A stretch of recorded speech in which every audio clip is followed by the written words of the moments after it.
G'day guys, welcome to my blue heaven on one of the most miserable days I can remember in Melbourne for a very, very long time. You don't want to be a Melburnian at the moment, and thank God, really, thank God there's no football here this weekend.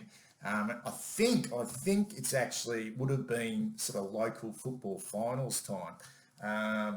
Imagine playing football out there here in Melbourne, okay, or anywhere in Victoria this weekend. Absolutely shocking. So our boys must be loving it, okay, up north at the moment, okay, just basking in the sun, all right, playing their football in pretty bloody comfortable conditions, and then being able to do their rehab, okay, their ice baths.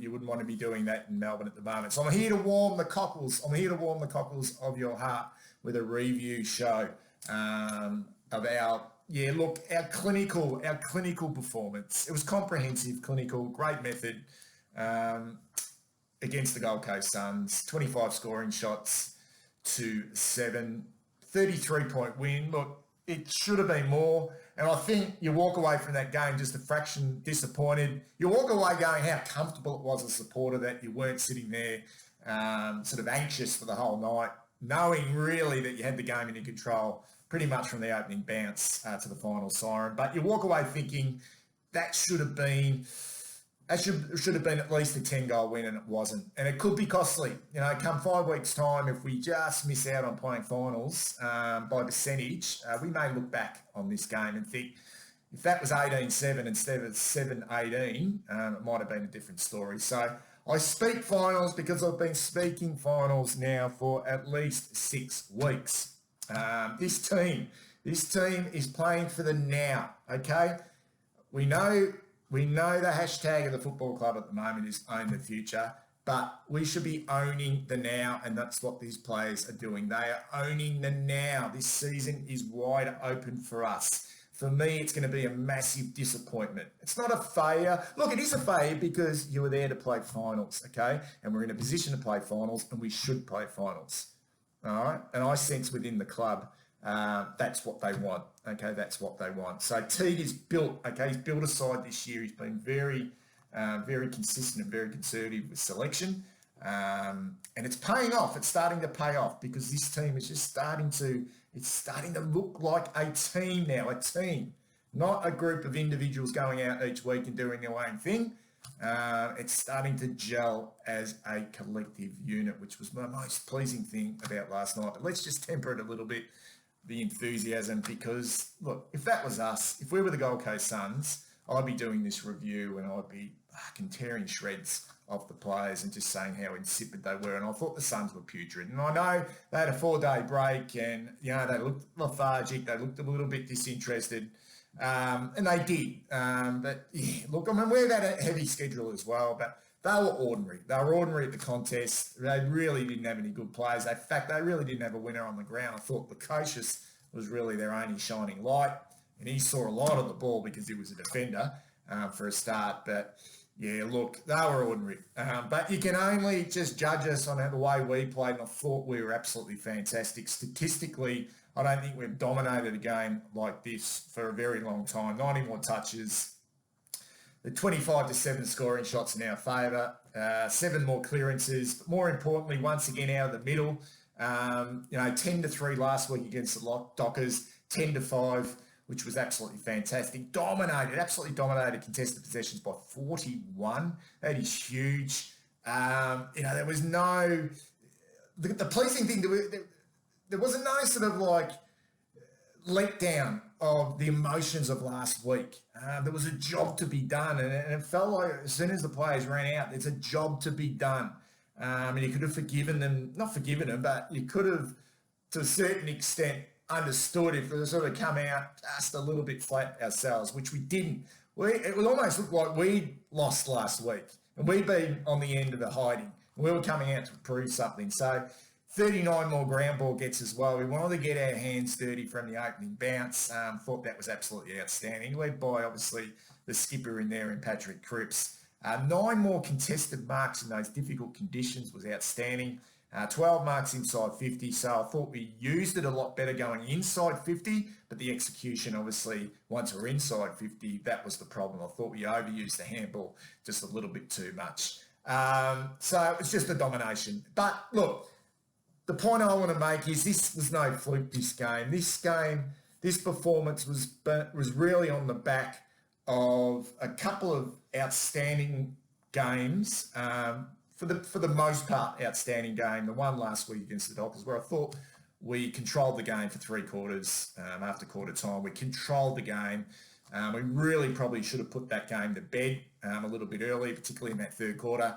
And before that, I thought the game against our Eagles, when I did my review, was arguably our best performance of the year against a bloody good team who I really rate. And we pushed them all away. And if it hadn't been, say, maybe for a Jack Martin going down early in that game, and, I mentioned the umpiring, all that type of stuff, look, we were bloody good in that game.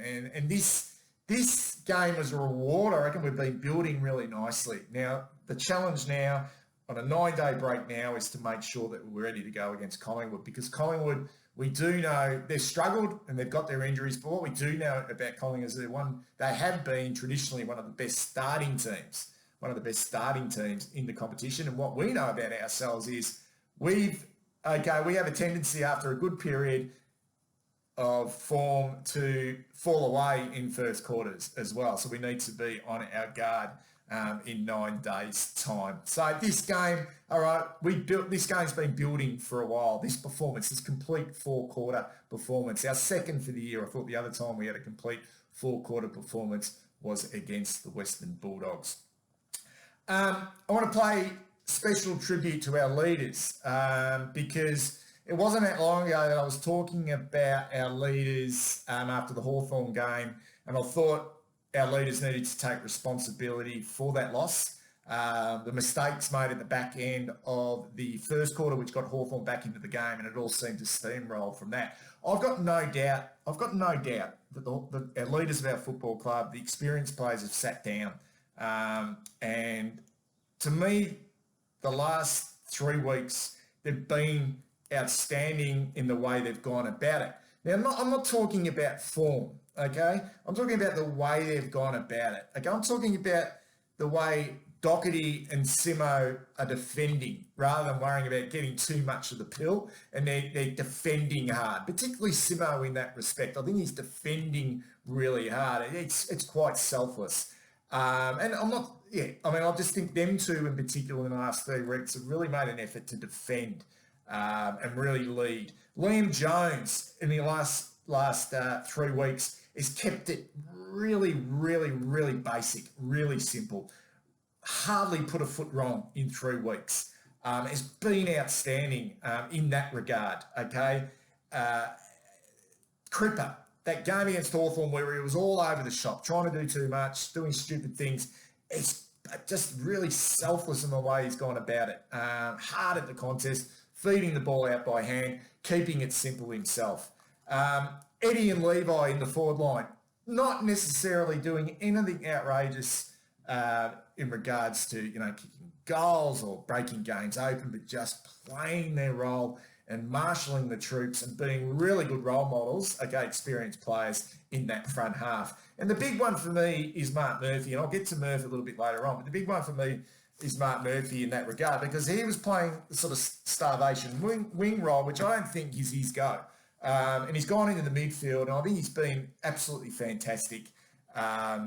And he's really focused to finish the year off well, Marc Murphy. So I'm going to take my hat off to the leaders for the last 3 weeks. Not so much about turning us around, but setting us up. And I thought once again last night, they set the scene really early. It was the leaders who set the scene, and the younger players, they follow. It's the way football works. The younger players usually follow, the standards that the senior players set. So a special mention to our leaders. Next point I want to make is our wingers.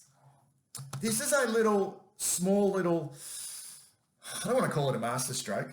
And this is why I like David T, because he's conservative. Look, I reckon he's a pretty conservative guy in selection and the way he speaks and the way he goes about things. I think behind closed doors, he'd be a lot, he'd probably show a lot more of his personality. But I think there's little wins he's had along the way this year, and he's learning as a coach. And it's not just him, he's got a support group behind him. But The wings for me, the use of our wingers over the last 3 weeks have been Sam Walsh and Matthew Cottrell. Now, these two boys are the youngest players on our football, or in our football team in the 22 at the moment. Okay, and they've controlled the wings for the most part. They've controlled the wings for pretty much the whole games in the last 3 weeks. Now, what they have in common is they are elite endurance runners, elite, absolutely elite. Now, if you want to play wing in the modern game, if you want to play wing, you've got to be able to work hard. You've got to be able to work hard, not only pushing forward to become a dangerous option forward, and both, okay, Cottrell hit the scoreboard last week, and Walsh has added that aspect to his game. He's been able to hit the scoreboard, but you've got to be able to push back and defend and do it with relatively ease and have the capacity to do it. So it's one thing to have the endurance, okay, but it's then to have the mental aptitude to want to do it and to want to work for your teammates. Now, they're both outstanding young men, okay, outstanding young men with great attitudes. Now, for not 1 second, okay, am I saying that Matthew Cottrell is a lock in our best 22 at the moment. In fact, I thought in the first half yesterday he was poor. And I was actually getting quite frustrated with him and was thinking he'll be out of the team before we know it. But I thought what was impressive is the way he's running out games. And this is huge. It's sort of Richmond-like the way they've been able to use their wingers, and Collingwood to a certain extent, with the likes of sort of Tom Phillips and Hawthorn with Isaac Smiths. They had Brad Hill, in those sort of magical years, that ability to be able to run and cover the ground. And we've got two beauties there in this regards. Their work rate is second to none. And the last quarter, you look at that last quarter in those conditions, okay? In those conditions, Walsh has spent 22 minutes on the ground more than any other player. More than any other player. We're talking about a second-year player here, and he's spent 22 minutes on the ground. And Cottrell, playing his third game, he spent 20 minutes on the ground in that last quarter. And you look at them, and they look as fresh as a daisy, both of them. Absolutely magnificent. It's going to be interesting to see how that pans out for the rest of the year. I'm actually genuinely excited that we're using the wings the way they should be used, okay, to get blokes who want to fucking run and want to work hard and find space. And both boys are doing that. Cottrell, though, okay, he's a slight concern. His ball use isn't great. And he needs to get stronger at the contest in terms of tackling, a lot of broken tackles. But the boy can run, and I'm genuinely excited to see what he's got to offer. I'm calling it our back seven, guys. They were outstanding last night. The Suns only, they had the 26 inside 50s, but I just thought the back seven, I wanted to speak about this back seven because it hasn't changed. It has not fucking changed since round 2. The only reason why it deviated just the slightest bit, it'd be interesting to see. Would have been interesting to see if Nick Newman was still around, whether he would have been still part of this, okay, this back seven, which I call it. Because they're a team, your back line become a team. At Geelong, they call it the Misfits. They call their back line the Misfits, led by Matthew Scarlett, one of the best defenders of all time. Now, I'm sure, okay, that this group of 7 players, okay, who've been playing the defensive roles since round 2, all right, let's run through them. Wiedering, Jones, Plowman, Simo, SBS, Doherty, and Willow, who replaced Newman, I reckon they'd be as tight as anything. They'd be as tight as anything. And it's no surprise that we are defending a lot better because this back 7 is settled. Now, I'm hearing, and I completely understand the frustration with Sam Petrescu-Seaton. I completely understand it. And I'm like a lot of others. I was pulling my hair out, not that I've got any hair left, but I was pulling my hair out in the first half, and I'm thinking, fucking hell, what's wrong with SBS again? But I don't see it changing. Is Teague a little bit stubborn? Possibly. Coaches have a little bit of stubbornness about them. And I think Teague shows faith in his players as well. And was he ordinary? I thought he was ordinary, Sam Petrucci, but is he part of this team? Is he part of this team? Is he part of this fabric of the back seven? He definitely is at the moment. And as a collective group, not individually. So if we start to isolate and go, okay, Wiedering's is outstanding, well, Australian, blah, blah, blah. Okay, this are working together. The reason why they're all playing a role and all doing quite well is because they're working together. And SBS is part of that. I can't see that changing, guys. I can't see it changing at all. I can't see him going into the midfield at the moment. I can't see him going on the wing at the moment. He's not going to replace the running ability of a Sam Walsh or a Matthew Cottrell. He just wouldn't be working hard enough at the moment. So that's his role. He's just going to have to work through it. So it's going to be interesting. And who do we replace Sam Petrucci-Seaton in our back half with? Don't tell me it's going to be Callum Marchbank. I don't see how that's going to fit. I don't see how you're going to bring another tall in to replace Sam Petrucci-Seaton. I just don't. Funnier things have happened though. Okay, so that's our back six. Our front six, guys. Our front 6 and 7. Bloody outstanding and flexible as well. Now, we know Teague likes to go with the 3 talls, but really, last night we only really used the 2 talls and at times the conning down there. But it was the work, I think, of the smalls. Obviously, Harry was outstanding, but it sort of poses the question about what this may look like moving forward. But I think the most impressive thing last night was Harry, okay, his hands and his ability to work off his opponent. But then the groundwork of Gibbo, Fisher, Betts and Nunes was the best I've seen it at the football club in such a long time. Nunes and Gibbo's 3-goal assists apiece. Nunes' hands were outstanding. He set Gibbo's first goal up and he set a couple of others up. Gibbo's one of the, I've spoken about, I call him Bob, I've spoken about Gibbo and he's had a bit of a lean patch, but he found some form last week. I've spoken about that he's a natural footballer, a clever footballer, and he's gradually really finding his feet. And it took Lambert, who was a similar pathway to Lambert. I'm talking about Lambert at the Richmond Football Club. Similar pathway, outstanding VFL player, overlooked in a number of drafts. Eventually got rookie listed, and took Lambert a good 12 months before he cemented his spot in the Richmond team, and he's gone on to be an exceptional player. Now, I'm not saying for any 1 minute that Gibbo's probably going to get to, because Lambert's got some attributes like just breakaway speed and he's a thumping kick. But Gibbo's a clever player. You don't win 2 listed medals at the lower level unless you've got some football ability. And I love the groundwork of our forwards. Fisher was outstanding. This was a better game by Fisher than the one against when he kicked 4 against the Eagles, although that was outstanding because that was against top quality opposition. But Fisher's creativity behind and his speed and his ability to push up the ground and get back. Same with Gibbo, sort of high half forwards. And Betts is an interesting one at the moment. He's working really hard. He's just working hard. And I mentioned him before about being selfless, but Nunes is the interesting one there because we're seeing just a different side of Jack Nunes, which we didn't think, and I'll be first to put my hand up, that I was wondering where he was going to fit in. He was on the wing, now he's this sort of defensive forward who can hit the scoreboard and be creative. It's a great mix. The 3 talls, where does Gov fit in? How does that all look? Do we play De Conning and Pitnet moving forward? Thought De Conning was outstanding again.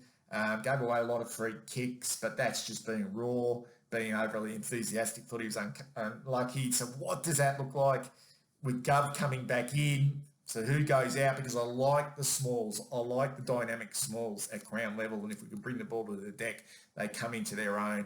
I still think we'd like to be in the market for a hybrid forward. What I mean by a hybrid forward, will that be Charlie, someone who's good on the deck and can take a mark, who's got some breakaway speed and power? Could that be Josh Honey moving forward? We'll just have to wait and see. But I thought execution-wise, we were poor last night in our front half. But in terms of our work rate and our ability to make opportunities, I thought we were absolutely outstanding. So that was a huge tick from our forwards, just coming together nicely. And how good was Harry? Okay, let's go on to the opposition. Okay, the opposition's press conference in Stewie Jew. And what I like to do, guys, and I've done this for the last 3 weeks, is just have a listen to the press conference of the opposition. Just get a read. I think you get a better read sometimes from the opposition and what they might have to say about us. And bingo, it happened again.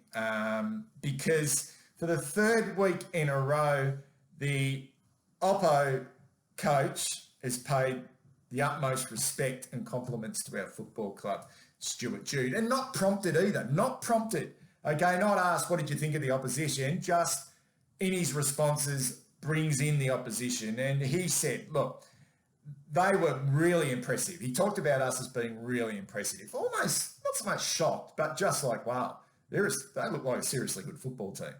You can tell by the body language that was Stuart. Oh, geez, they were bloody impressive. They clearly won the inside battle, which is David Teague's mantra, hard at the contest, willingness to compete, and therefore won the outside battle. But the thing I like, and this is the thing I've been talking about, being a sustainable football team that in time,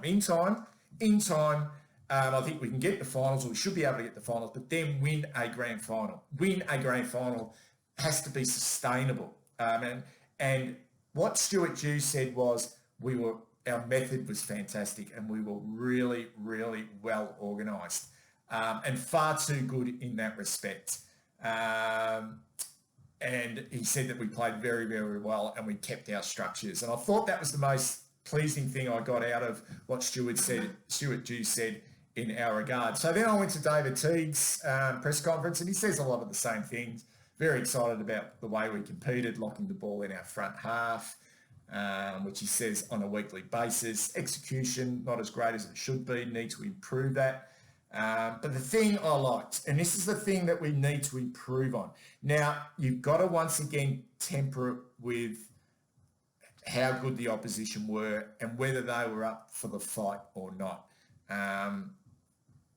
But it's the way we want to play, okay? So the way we wanted to play and what we needed to improve on was our team defence, our overall team defence. I'm not talking about our back 6 and 7. So what Teague said was in the press conference, our team defence, particularly our midfields, worked hard to put a lot of pressure, okay, on the Gold Coast Suns midfielders, enabling our back 6 and back 7 to get one-on-ones, okay, and not have to defend a Gold Coast Suns player on the lead. So that's why you have a look at, say, Jacob Wiedering playing on King. You have a look at Jones playing on Day. Dominated the one-on-one battle. Dominated it, okay? And rarely did we see a couple of easy ones out the back, where they got a little bit of space out the back. But in regards to the big key tools, I can't remember a time where we were defending a lead, okay, a player on the lead. And that was all to do with the pressure when the Suns had the ball in transition, which has been a huge problem of ours, I reckon, in the losses we've had this year when we've been scored heavily against. So I want to see whether that is going to be something which is even going to improve even further in the next 5 games, particularly against Collingwood in 9 days' time. So you look at the pressure in the midfield. It's not just tackling, but you look at Cripps 6 tackles, Ed 6 tackles, Setters 6 tackles, Martin 5 tackles, even big Tom DeConning, he had the 4 tackles. So that's our midfield working hard together, defending that part of the ground for making it hard in transition. I think that's been a big knock, that we've been a little bit one-way runners and not willing to hard and put pressure on the midfielders turning back. So a huge plus in regards to our team defence last night. Okay, next point I want to make about last night's game is Marc Murphy. Now, just don't we get sick of just fucking people popping Marc Murphy. Now, what I try and do is assess each game on its merits. Okay, if someone plays a poor game, okay, obviously, you call it for what it is. But Jesus Christ, we have, people just can't let it go. Okay, they're just going to hold on to it. Doesn't matter what Murph does. No one's going to see anything he does as being positive. But his last 3 weeks have been impressive. Okay, can't shy away from the fact that they've been impressive. 23 and 3 clearances against the Eagles, against the top quality midfield. 23 in difficult conditions last week against the Fremantle Dockers. And 28 and 5 clearances in a best on ground performance last week playing midfield. Now, might be sitting back there now. He was outstanding. He looked strong. He laid a couple of tackles. He was hard over the ball a couple of times. All the things that he's been criticised for, and some of them I have merits. And look, he's not the player he used to be, but at 33 years of age, there wouldn't be many 33-year-olds in the competition playing as good as football as Marc Murphy right here, right now. And he looks like he wants to finish the year really well. I don't even want to talk about contracts for next season. Let's own the now. Let's own own the now. Not own the future, own the now. Okay, so I want to know. Marc Murphy, outstanding last night. Led the midfield in the first half with 18 touches. Last 3 weeks have been outstanding since he's gone from the wing into the midfield where he belongs. He's a midfielder. I want to know, okay, who the fuck wants his spot? Who wants to put their hand up and take Marc Murphy's spot? Okay? So is it Paddy Dow? Is it Lockie O'Brien? Does fucking SBS want to have a go in the middle, does he? Is he going to be able to fucking put his hand up and run hard both ways? So who wants to take Marc Murphy's spot? So I cannot see anyone at the moment who's going to take his spot. So right now we're performing okay. So let's just leave it alone. He was outstanding. His last 3 weeks have been absolutely first class. So well done. Well done, Marc Murphy. And if you're a young player on the Carlton list, then fucking pull your finger out, put your hand up, okay, at training, all right, bite the bullet and start to fucking run through a few blokes, okay, and put your hand up, okay, so we can see you, all right, because that's the way it works. All right, and the final point are on our midfielder, because I gave 3 weeks ago against the West Coast Eagles, I compared our midfield to the West Coast Eagles midfield, and I thought we were magnificent in that game because the Eagles, if you looked across the board, they were like A+. All that, you look at it, Kelly, Shuey, Yo, Gaff, okay, the list goes on, all right, Nat and Nui in the ruck, now up against us, Martin went down early, it was left to Ed Kerner when Cripper was out of form, and you had Setterfield running through there, you had Kennedy running through there, and it was like we were fantastic in there. Our midfield's just growing and growing and growing by the week. Okay, and once again, I thought they were fantastic. How good's Setterfield coming along? All right, so if we talk about Cripper as our A grader, yeah. We talk about Martin, who just gives us a different look in there. He just gives us a different look in the middle with his hardness and his skill and his composure and his willingness to get involved, push forward, whatever. I mean, he's just class. He's an A grader. I think Setterfield next year will be on the cusp of being an A grader next year.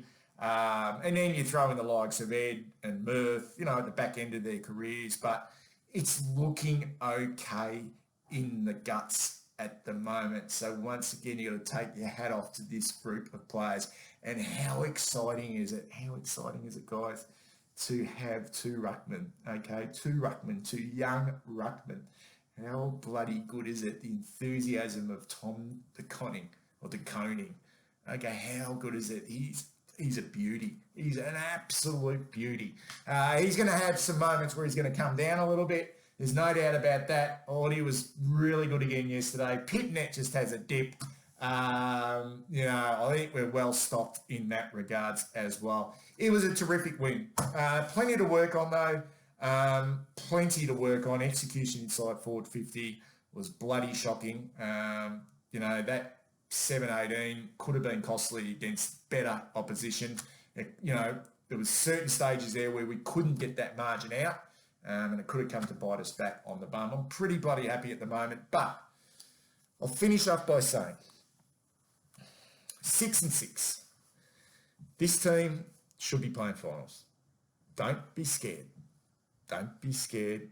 Okay, you looked at the way Patrick Cripps reacted after the game in the rooms. I loved it. I loved it. Okay, this team, they're not fucking around. They're not there to get a ribbon, a participation ribbon, or a pat on the back. Okay, they're not there to be fucking coming 10th and going, oh, you know, let's think about next year and, you know, the future looks bright. No, they're in it for this year. Okay, and it'll be a fucking kick in the guts. It'll be a fucking kick in the guts if we don't get there. Okay, a kick in the guts. So massive game coming up against the Pies in 9 days' time. Great to have your company. Listen, just the intro music, just quickly. if you're wondering what the hell that intro music is, it's the Werribee River Band. It's actually the band I was in for a period of time. It's bloody terrible, isn't it? But I'm actually getting my ass reamed at the moment with a little bit of copyright with music and stuff. So, yeah, I'm going to have to use some sort of shit stuff at the moment until I can find a better alternative. But that is the Werribee River Band, and the song is called New Tower Road. New Tower Road. And that's me playing. Okay, it sounds like I'm playing like some kitchen pots, you know, with a wooden spoon, sort of banging around, yeah. So that's the intro music. So if you're out there, okay, you're in a band or something, or you've got some music that I can use and put on my page, and you don't mind me using it, then give me a shout out. But at the moment, you're just going to have to put up with the Werribee River Band. So if you like these episodes of My Blue Heaven, give us a like. I'll be back later on in the week with a player focus video. I'm thinking about doing a number 10 draft pick from 2017. Yeah, 2017. Boy out of Mildura, I think. Yeah, so you can probably guess who that is. All right, catch you soon.